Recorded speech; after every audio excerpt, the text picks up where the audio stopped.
church first started talking about Peru, I thought, ooh, this is cool. I've never been outside the country. I would love to travel. Ooh, I'm going to do that. Then my sweet, precious friend Vanessa Creel came back from the vision trip and shared how unlovely Peru was.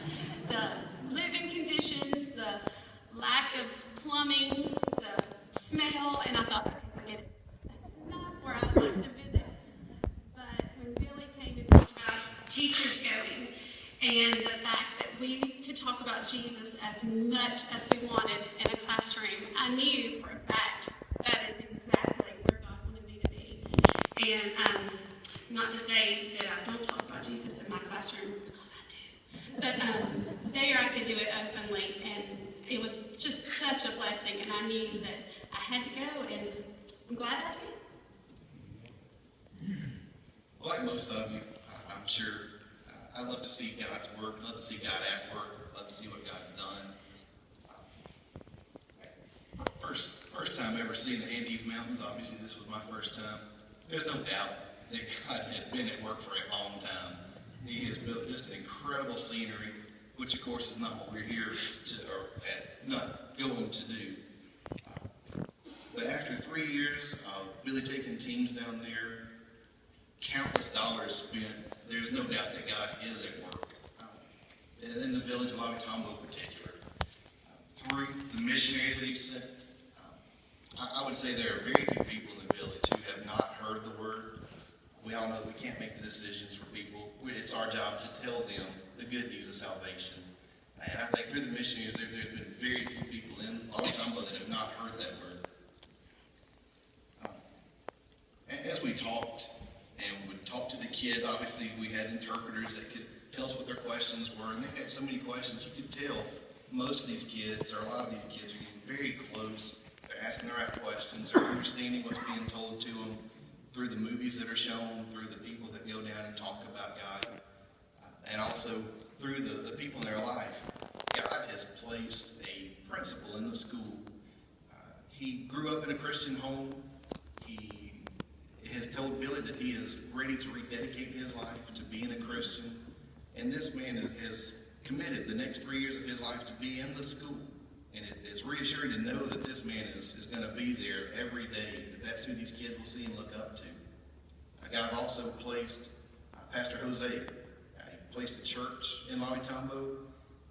We just found out about it for the first time when we were there. It's just an incredible answered prayer, something we've been praying about for a long time, to have a church there. Anybody that doubts the time, the money that's spent to go to Lahuaytambo, please invite you to go. There's no doubt God is still at work. I know if you go and you enjoy seeing God at work, it will definitely happen. Thank you again for the opportunity.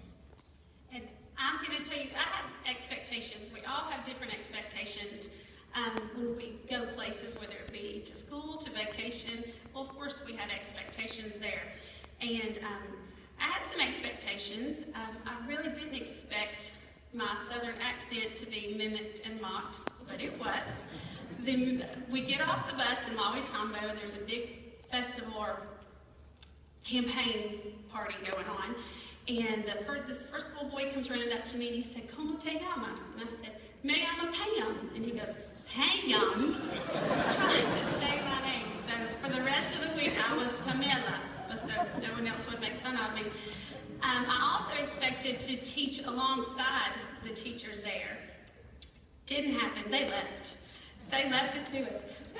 One day, and we worked on lesson plans well before we went down there, and then each night, and Teresa and I and Judd, we were a team, and we would plan out an hour, maybe hour, 15-minute lesson. Well, we got there about 8 one morning, and the teacher said, she'll be back at 11:30.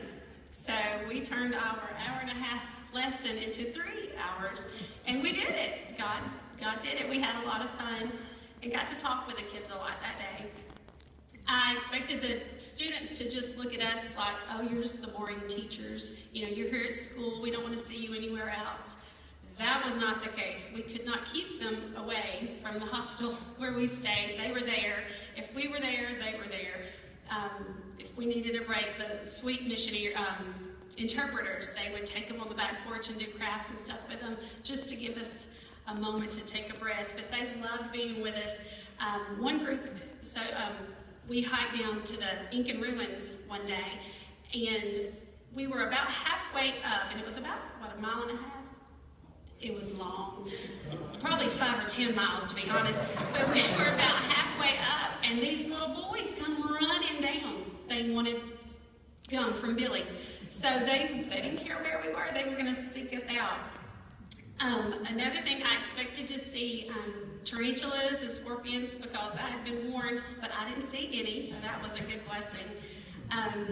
And I knew that I would love being there working with the kids and getting to know them, but I really had no idea that part of my heart would be there forever, and I'm thankful that it is. Thank you.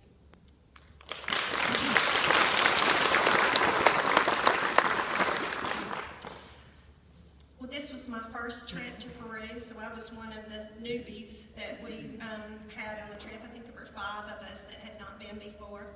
I had a longing in my heart and wanted to go for the past 3 years, but 3 years ago there was no doubt. I was not physically able to go. I had bad knees and had to have a total knee replacement about 3 years ago. It was right after they came back from the vision trip. And looking at the videos and the pictures, I thought, that'll never happen. But I continued to just hope and pray that someday it would be a season for me, a time that I could make it physically. And 3 years later, I've got this 3-year-old awesome knee named Betsy. And Betsy was ready. So I thought, oh, I'm going to do this. And then Billy announced when his next group would be going. And it said this trip would include teaching English and science in the local school. And I went, no. I am not a teacher. I don't like to teach. I don't want to teach. And I told God I wasn't going to if I didn't have any other choice. I don't like standing in front of people. None of the things that teachers have to do. But God kept reminding me that Betsy's awesome. And so, how could I argue with that? So I had such a peace, and I came in, it was close to Billy was getting ready to order tickets and everything, and I came in his office one day and I said, I have to go. And he went, what? And I said, I have to go. And I said, to Peru. And he said, seriously? And I said, yes. So, and what an awesome privilege it was to be part of that. He has a mission statement, a purpose for what we do and what we go, and it is to make sure that every person hears the gospel and has the opportunity to respond in faith to Christ's invitation to salvation. And I think we're close to that. They're so receptive. When they see you coming, they can't wait, and they just open the doors of the schools and everything for you to come in.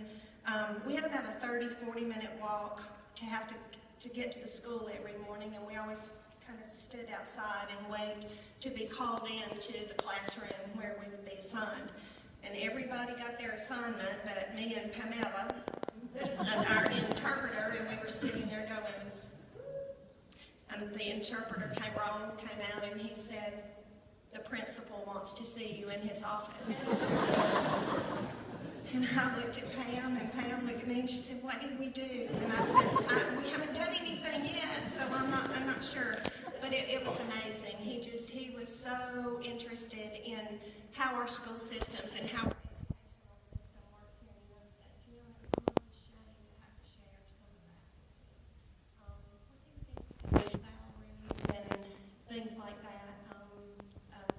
Students, Pam taught, and of course I just listened on that. But we were able to go into those classrooms, read using Bible stories and pulling out words of Bible stories to focus as that they could learn in English, just specific words. And we were able to, we took this large flannel board that I think some of the women's ministry was instrumental in purchasing and everything, and that thing was amazing. Those kids loved that because you could tell a Bible story, pull out a picture of a donkey or the manger or the boat and the fisherman, and just tell the Bible stories and everything, and the kids could actually see it, and they remembered. They would recall those stories and everything. So it was really awesome to see that. They were very eager to learn. I have a lot of teachers in my family, and I'm not one of them. And I have been able to be in the classroom just as a grandparent, as a parent, as part of that. And I was not expecting the smallness and the limited resources in that tiny village that hangs on the side of that vast the mountains there in Peru. That there's so many evidences of how God is just continuing to work. He shows up, and it's evident. It's evident in His creation. I told Billy going up the mountain, I said, He spoke this into me. And that just, it was amazing to me that He is speaking there, and He's present there in Lahuaytambo. And we thank you for how you support us. And I know several of you were part of my prayer shield. I want you to raise your hand really high if you're here. I'm not going to try to name all of you because I missed somebody. So thank you for that as you continue to do that.